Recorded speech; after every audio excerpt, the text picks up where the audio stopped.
सास की मायावी ताले का रहस्य। हॉल में सभी बैठे हुए थे। तभी शारदा मुंह सिकोड़ कर बात करने लगी। इस घर में तेल की गंध मेरी नाक के नथुने फाड़ रही है। क्या किसी को स्वास्थ्य की परवाह नहीं है? ऐसी कोई बात नहीं है माँ जी। सुबह बच्चों के लिए 2 पूड़ियां तली थीं, बस। पूड़ियां? उस तेल के भूत को रसोई में ना आने देने के लिए तुम्हें कितनी बार बताऊं? शरीर में चर्बी जमा हो जाएगी। माँ, ये क्या है? 1-2 खाने से कुछ नहीं होता, ऐसे ही परेशान मत होइए। तुम चुप रहो, अपनी पत्नी का साथ मत दो। तुम्हें स्वास्थ्य की कीमत नहीं पता। उफ, इसने फिर अपनी स्वास्थ्य पुराण शुरू कर दी। सुनते सुनते मर रहे हैं। देखो लावण्या, हमारे पड़ोस में पंकजम के पति को देखो, तेल वाली चीजें खा खाकर उनका पेट निकल गया है। ऐसा नहीं है माँ जी, उन्हें अन्य स्वास्थ्य समस्याएं हैं। सारी समस्याएं इसी बेकार खाने की वजह से आती हैं। कल से घर में सिर्फ भाप में पकी हुई चीजें खानी है, ठीक है? माँ, रोज भाप वाले इडली, थोड़ा स्वाद भी तो होना चाहिए ना माँ। स्वाद सिर्फ जुबान पर रहता है, बीमारी पूरे शरीर में। चुपचाप सुनो जो मैं कह रही हूँ। तभी लावण्या का फोन बजा। उसने फोन उठाया और एक तरफ जाकर बात करने लगी। हेलो पापा, क्या फिर से इतने पैसों की जरूरत है? ओह, अब कैसे होगा पापा? देखा, हमेशा मायके की ही धुन रहती है उसे, यहाँ की बातों पर ध्यान नहीं देती। ठीक है पापा, मैं कुछ करती हूँ। आप हिम्मत रखिए, मैं देख लूंगी। लावण्या की आंखों में आंसू थे जब उसने फोन रखा। शारदा ने उसकी चिंता पर ध्यान नहीं दिया। क्या हुआ बेटी, इतनी घबराई हुई हो? सब ठीक है ना? कुछ नहीं दादी जी, मेरे पापा को थोड़े पैसों की जरूरत है। पैसे? हमेशा यही बात। यहाँ पैसे पेड़ों पर नहीं उगते। ऐसी बात नहीं है माँ जी, बस थोड़ी सी जरूरत है। छोटी हो या बड़ी, पहले घर में स्वास्थ्य के बारे में सोचो, वही असली धन है। लावण्या, बाद में बात करेंगे, तुम परेशान मत हो। इसकी बातें तो बहुत बड़ी बड़ी हैं, पर काम कुछ नहीं करती। जाओ और अच्छी अदरक वाली चाय लेकर आओ, शरीर की चर्बी कम होगी। ठीक है माँ जी, अभी लेकर आती हूँ। लावण्या ने बेबसी से सिर हिलाया और वहां से चली गई। दोपहर में ये सोचकर कि घर में कोई नहीं है, शारदा रसोई में आई। उसने चारों ओर देखा और सुनिश्चित किया कि कोई नहीं है। उफ, मुंह मीठा खाने को तरस रहा है। ये स्वस्थ खाना खा खाकर मर रही हूं। उसने धीरे से एक डब्बा खोला और उसमें से चिप्स का एक पैकेट निकाला। एक टुकड़ा खाने से कुछ नहीं होगा, किसे पता चलेगा? मेरा मुंह, मेरी मर्जी। उसने बेसब्री से पैकेट फाड़ा और चिप्स खाने लगी। उस आवाज से गली में खेलता चिंटू नाम का पिल्ला उस तरफ देखने लगा। आहा, कितना स्वादिष्ट है। इस स्वाद के आगे वे भाप वाले इडली कुछ भी नहीं। तभी लावण्या पानी की बोतल लेने रसोई की तरफ आ रही थी। शारदा ने उसे नहीं देखा। माँ जी कहीं दिखाई नहीं दे रही हैं, शायद सो रही होंगी।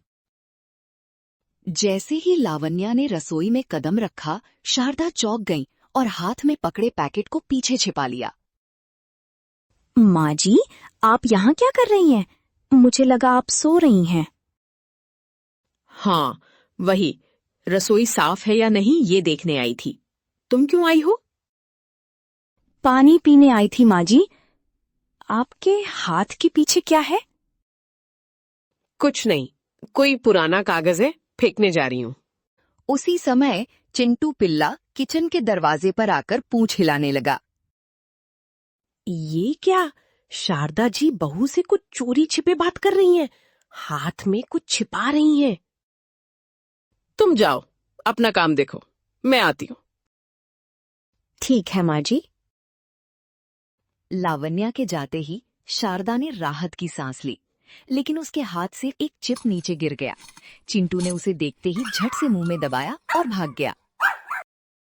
ओह, इस पिल्ले की भी मेरी चिप्स पर नजर है। खैर, किसी ने नहीं देखा। ओहो, तो ये बात है।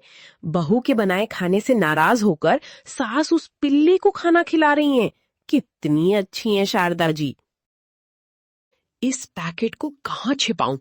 अलमारी में रखूंगी तो बदबू आएगी। मैं इसे अपने बिस्तर के नीचे रख देती हूँ। शारदा ने उस पैकेट को अपनी साड़ी के पल्लू में छिपाया और कमरे में चली गई। लावण्या के मन में संदेह पैदा हो गया। माँ जी का व्यवहार कुछ अजीब है। हाथ में छिपाने लायक ऐसा क्या रहस्य हो सकता है? लावण्या अपने कमरे में बिस्तर पर बैठकर सोच रही थी। रवि कमरे में आया। रवि, मुझे आपसे कुछ बात करनी है।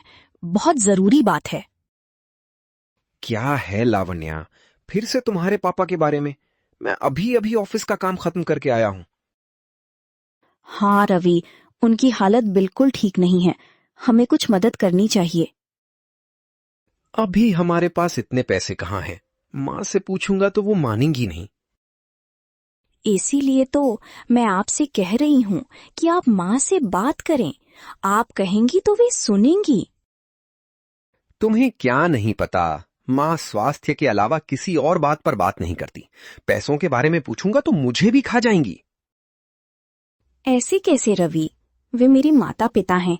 मैं उन्हें ऐसे नहीं छोड़ सकती ना। ठीक है, मैं बाद में कभी देखकर बात करूंगा। तुम टेंशन मत लो। कब रवि? उनके पास समय नहीं है, हमारे पास भी नहीं है।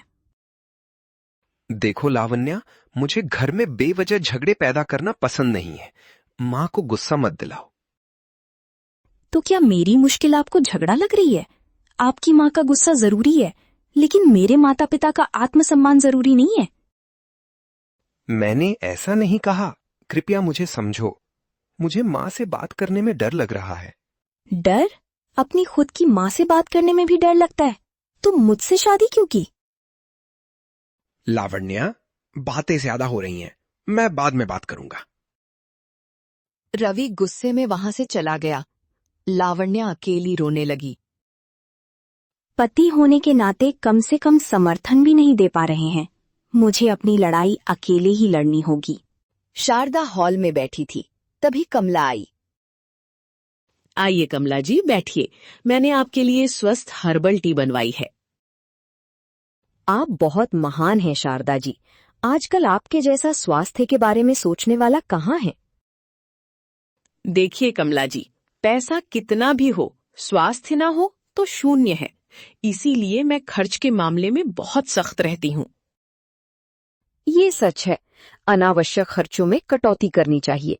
खासकर अगर मायके को पैसे भेजने वाली बहू हो तो और भी सावधान रहना चाहिए। कमला ने ये बातें इस तरह कहीं कि लावण्या सुन ले। लावण्या वहीं खड़ी थी। ये किसके पक्ष में है? मेरे बारे में ही ऐसी बातें कर रही है। आपने सही कहा कमला जी, मैं अपनी बहू को भी यही बताती रहती हूँ, लेकिन इस पीढ़ी के बच्चों को समझ आए तब ना। क्या हुआ लावण्या? आपकी सास ने जो कहा वो सच है ना? पैसे सावधानी से इस्तेमाल करने चाहिए। जरूरत पड़ने पर इस्तेमाल करने में क्या गलत है चाची? मुश्किल में मदद करना ही इंसान का धर्म है ना। देखा कमला जी, कैसे पलटकर जवाब दे रही है। इसे कोई शिष्टाचार नहीं है। कोई बात नहीं शारदा जी, छोटी बच्ची है, आपको ही समझाना होगा। वैसे भी पैसों के मामले में आप थोड़ी सख्त नहीं होंगी तो मुश्किल होगी। ये ड्रामा कर रही है। माँ जी के मन में जहर भर रही है। लावण्या के मायके वाले कर्ज में हैं, क्या आपको पता है? ओह सच में? मुझे अभी पता चला। इसीलिए बेचारी वो लड़की पैसों के लिए देख रही है। फिर भी सावधान रहिए। आपने कहा तो मैं और भी सावधान रहूंगी। मैं अपने पैसे किसी को दान करने के लिए तैयार नहीं हूँ।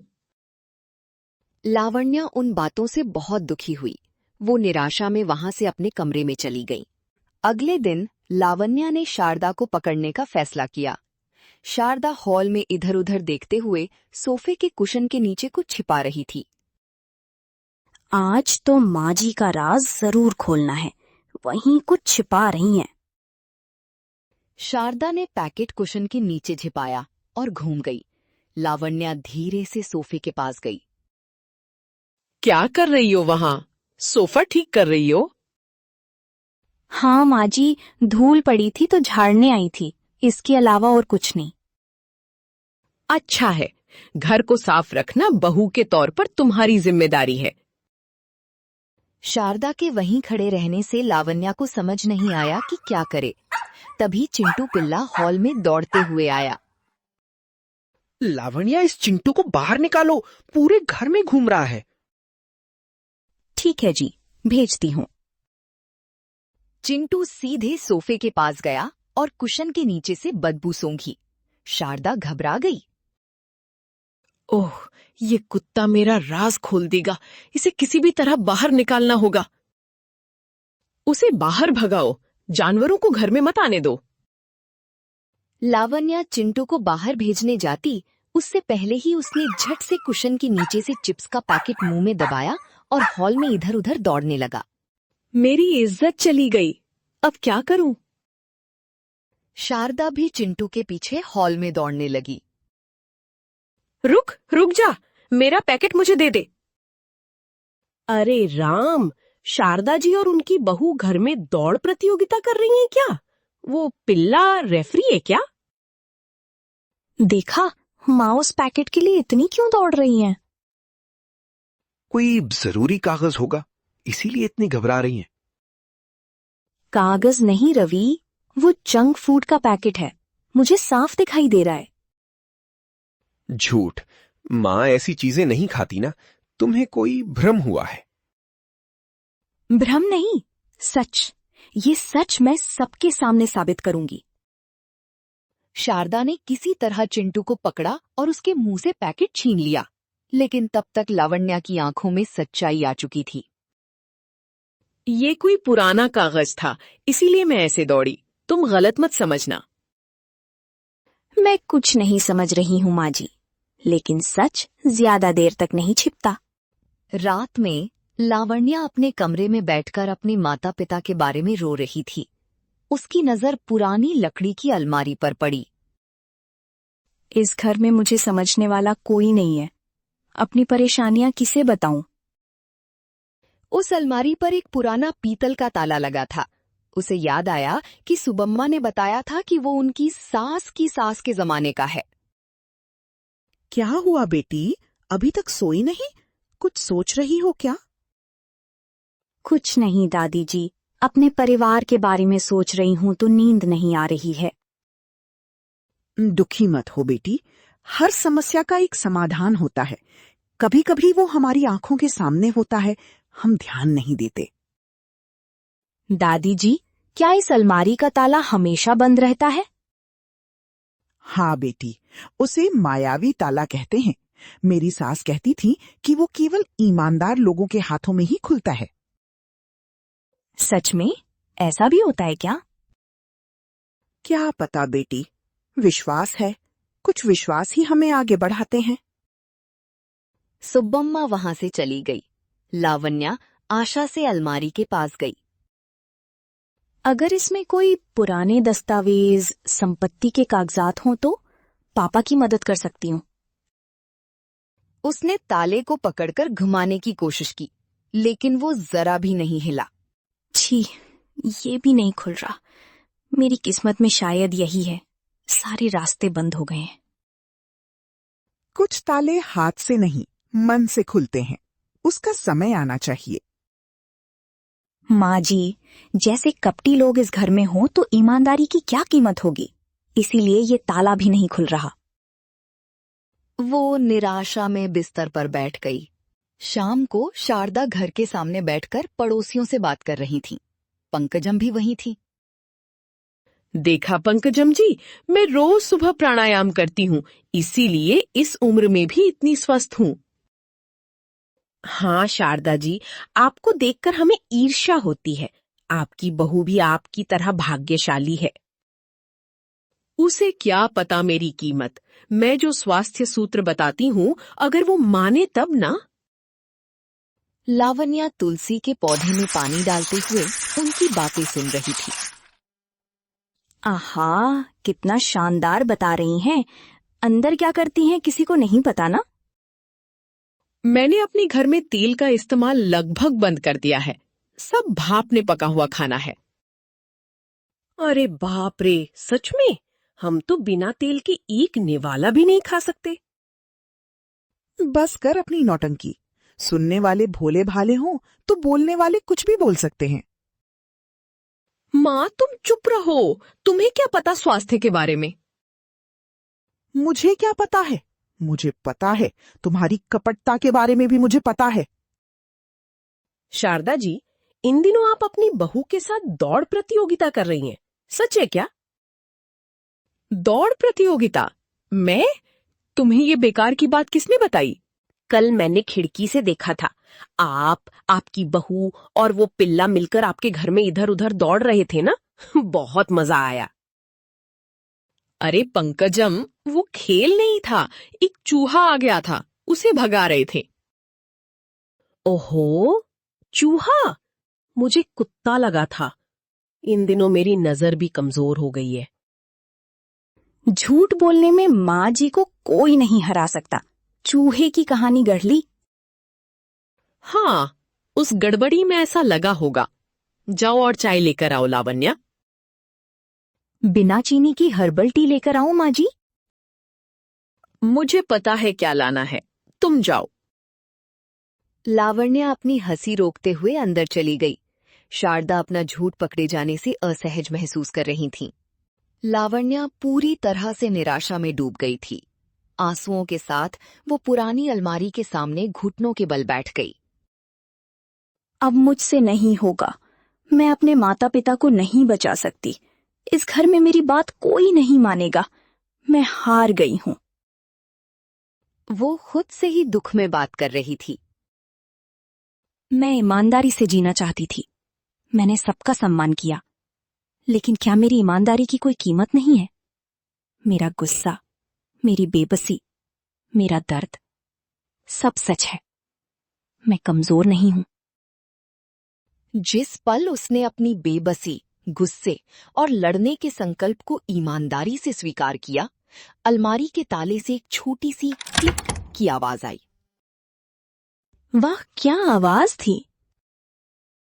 उसने आश्चर्य से ताले को पकड़ा। वह आसानी से खुल गया। उसकी आंखें आश्चर्य से फैल गईं। ये कैसे संभव है? ताला अपने आप खुल गया। उसने कांपते हाथों से अलमारी के दरवाजे खोले। अंदर पुराने कपड़े, कुछ दस्तावेज थे। इसमें क्या है, देखना होगा। उसने दस्तावेजों का बंडल बाहर निकाला और देखना शुरू किया। उसमें कुछ पुराने संपत्ति के कागजात, बैंक की रसीदें थीं। ये सब दादाजी के जमाने के दस्तावेज हैं। हो, इसमें एक डायरी भी है। उसने डायरी खोली और पढ़ना शुरू किया। उसमें उसके ससुर द्वारा लिखी बातें थीं। ससुर जी और कमला जी के पति ने मिलकर कोई व्यापार शुरू किया था। उसमें हमारे परिवार का हिस्सा ज्यादा था, लेकिन कमला जी के पति ने धोखा दिया था, ऐसा लिखा है। जैसे जैसे वो पढ़ती गई, कमला का असली चेहरा सामने आया। उसे समझ आया कि कमला अपने पति द्वारा किए गए धोखे को छिपा रही थी और अब बची हुई संपत्ति को भी हड़पना चाहती थी। इसीलिए कमला चाची हमारी माँ जी को इतना बहका रही थी। असली बात ये है, अगर ये दस्तावेज हैं तो हमें अपना बकाया पैसा वापस मिल सकता है। उन दस्तावेजों को देखकर लावण्या में नया साहस आ गया। उसके आंसू रुक गए, चेहरे पर एक दृढ़ता दिखाई दी। तब मैंने कहा था, कुछ तालों की चाबियां मन में होती हैं। अब मेरी बेटी को रास्ता मिल गया है। अब माँ जी से बात करनी होगी, सच्चाई का सामना करना होगा। मुझे अपने परिवार के लिए लड़ना होगा। लावण्या उन दस्तावेजों को लेकर हिम्मत से हॉल की तरफ चली। लावण्या दस्तावेजों के साथ हॉल में आई, जहां शारदा, कमला, रवि बैठे हुए थे। माँ जी, मुझे आपसे एक जरूरी बात करनी है। अभी ही बात करनी है? कमला जी है ना, बाद में आना। कोई बात नहीं शारदा जी, बात करने दीजिए। क्या हुआ बेटी, फिर से पैसों के लिए है क्या?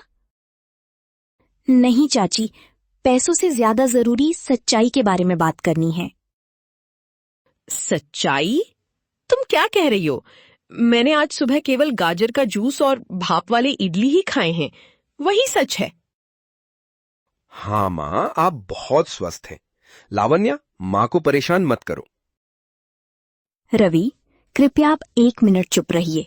ये हमारे परिवार से जुड़ी बात है।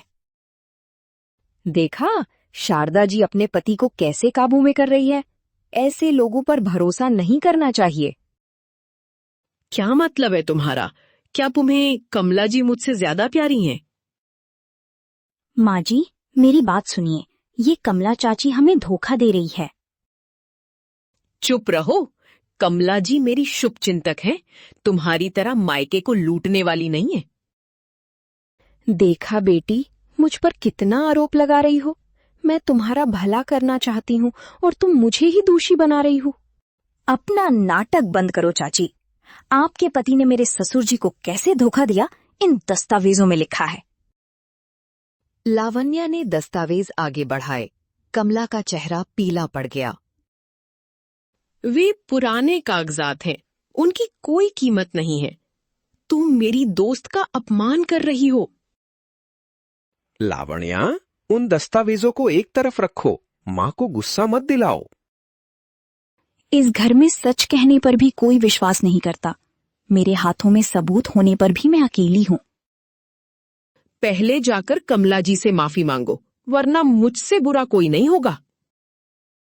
लावण्या ने बेबसी और गुस्से से शारदा की तरफ देखा। उसका धैर्य समाप्त हो गया था। लावण्या का धैर्य समाप्त हो गया। उसने अपनी आवाज ऊंची करके बात करना शुरू किया। माफी मुझे नहीं, आपको मांगनी चाहिए। अपनी कपटता और अपने झूठ के लिए माफी मांगनी चाहिए। हे, मुझ पर ही आरोप लगा रही हो? इतनी हिम्मत कैसे हुई तुम्हारी? मैंने क्या कपटता की है? बाहर स्वास्थ्य का उपदेश देते हुए चोरी छिपे आप क्या खा रही हैं? मुझे नहीं पता था क्या? लावण्या ने अपने पीछे छिपाया एक प्लास्टिक कवर निकाला और सबके सामने फेंक दिया। उसमें से खाली चिप्स के पैकेट और चॉकलेट के रैपर नीचे गिर गए। लावण्या, ये सब क्या है? ये कहाँ से आए? ये सब आपकी माँ के कमरे में मिले हैं। उन्हीं से पूछिए, रोज भाप वाले इडली खा रही हैं या ये सब? झूठ। ये सब तुमने ही मेरे कमरे में रखे हैं। तुम मुझ पर आरोप लगाने की कोशिश कर रही हो। हाँ शारदा जी, ये सब इसकी योजना है। आपको बुरा दिखाकर घर का अधिकार लेना चाहती है। तभी पंकजम हड़बड़ी में अंदर आई। अरे शारदा जी, आपकी बहू आपको भूखा रख रही है, सच है क्या? इसीलिए चोरी छिपे कुछ खा रही हैं, ऐसा पूरा गांव कह रहा है। किसने कहा तुम्हें? मुंह बंद करो और बाहर जाओ। अरे, सास बहू को जंक फूड खिला रही है। कितना प्यार, मेरी आंखें चौंधिया रही हैं। चाची, आपको बात नहीं पता। कृपया आप बीच में मत आइए। इस गड़बड़ी में चिंटू पिल्ला अंदर दौड़कर आया। नीचे गिरे चिप्स के पैकेटों में से एक को मुंह में दबाया और वहीं खड़ा हो गया। ये पिल्ला भी मेरे पक्ष में लगता है। देखा, वो सब तुमने लाकर फेंका हुआ कचरा है, इसीलिए वो पिल्ला उसे खा रहा है। सच कागजों में नहीं होता शारदा, लोगों के मन में होता है। वो कभी मिटता नहीं। ये दस्तावेज हो या ना हो, मुझे आपका असली चेहरा पता चल गया है। आपकी कपटता से मुझे घिन आती है। इसे घर में रखना खतरनाक है शारदा जी, अभी इसे बाहर निकालिए। मेरे बारे में बात करने का तुम्हें कोई अधिकार नहीं है। मेरा स्वास्थ्य, मेरी मर्जी। अगर तुम्हें अपने मायके के लिए पैसे चाहिए तो पहले इस घर में मेरी बात मानो। नाटक करना मुझे नहीं आता माँ जी। मुझे पैसा नहीं, ईमानदारी चाहिए। इस घर में वो नहीं है। लावण्या की बातों से शारदा स्तब्ध रह गई। कमला के चेहरे पर जीती हुई मुस्कान अभी भी थी। तभी सुबम्मा ने अपनी लाठी जमीन पर पटकी और खड़ी हो गई। वो दस्तावेज मुझे दो बेटी, मैं पढ़ूंगी। लावण्या ने धीरे से दस्तावेज सुब्बम्मा के हाथों में रखे। सुब्बम्मा ने चश्मा ठीक किया और पन्ने पलटते हुए उसका चेहरा गंभीर हो गया। शारदा, ये असली हैं। तुम्हारे ससुर की लिखावट मुझे अच्छी तरह पता है। कमला के पति ने हमारे परिवार को सच में धोखा दिया था। माँ जी, ये बहुत पुराने कागजात हैं। अब इनकी क्या कीमत होगी बताइए। कीमत है या नहीं, ये वकील तय करेगा। कल इन दस्तावेजों के साथ मैं खुद जाऊंगी। कमला के चेहरे पर जीती हुई मुस्कान पूरी तरह गायब हो गई। वो लड़खड़ाते हुए हैंडबैग उठाकर खड़ी हो गई। मुझे घर में बहुत जरूरी काम है शारदा जी, बाद में बात करेंगे। कमला किसी की आंखों में देखे बिना हड़बड़ी में बाहर चली गई। शारदा नीचे गिरे खाली चिप्स के पैकेटों और लावण्या के हाथ में मिले दस्तावेजों को बार बार देखती रही और उसके मुंह से कोई शब्द नहीं निकला। माँ जी, मैंने आपको अपमानित करने के लिए ये काम नहीं किया। अपने पापा की मदद करने का कोई रास्ता नहीं दिख रहा था, इसीलिए किया, बस। रवि, मैं अपनी खुद की बचत के पैसों से अपने पापा की मदद कर रही हूँ। इस घर के पैसे नहीं मांग रही हूँ। ये सिर्फ तुम्हारा उठाने वाला बोझ नहीं है लावण्या, इस बार मैं तुम्हारे साथ हूं। पहली बार रवि ने अपनी पत्नी का पक्ष लिया तो शारदा ने अपने बेटे की तरफ गुस्से से देखा, लेकिन कुछ कह न सकी और चुप रही। अरे बाप रे, इस घर में आज चिप्स के पैकेट, पुराने कागजात, वकील का नाम, सब एक साथ। पूरे मोहल्ले को बताने वाली बात हुई। वो अलमारी का ताला खुला तो वो जादू नहीं, तुम्हारी ईमानदारी थी। बाकी का रास्ता भी वही दिखाएगी। लावण्या की आंखें नम हो गईं, लेकिन इस बार उन नमी में बेबसी नहीं थी, एक दृढ़ संकल्प था। चिंटू पिल्ला नीचे गिरे खाली पैकेट को धीरे से मुंह में दबाकर बाहर खींच ले गया। उस दिन उस घर में स्वास्थ्य उपदेशों का युग समाप्त हो गया। अगले दिन क्या होगा? क्या शारदा का मन बदलेगा? क्या कमला पलटवार करेगी? ये लावण्या के हाथों में, शारदा के पश्चाताप में है।